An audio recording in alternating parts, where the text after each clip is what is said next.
Zemen Zerioun pensait avoir décroché le travail de ses rêves quand il a été embauché dans une entreprise de textile du parc industriel de Hawassa.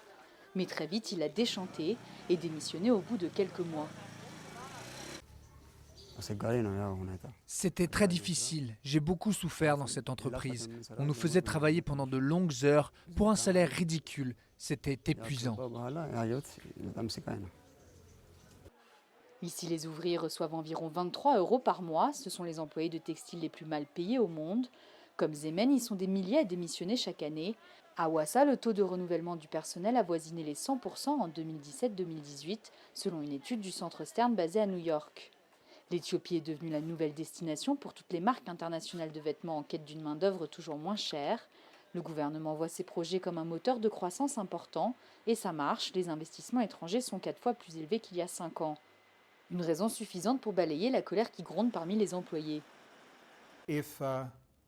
Si les salaires sont élevés et que les investissements n'arrivent pas, il n'y aura pas de création d'emplois.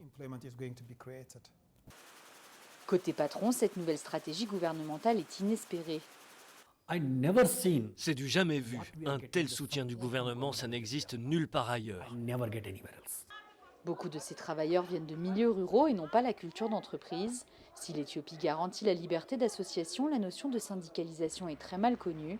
Pourtant, les choses bougent, les premiers groupes de travail pour la création de groupements ouvriers voient le jour. Dans le futur proche, d'ici 2-3 mois, nous aurons mis en place des syndicats dans les parcs industriels.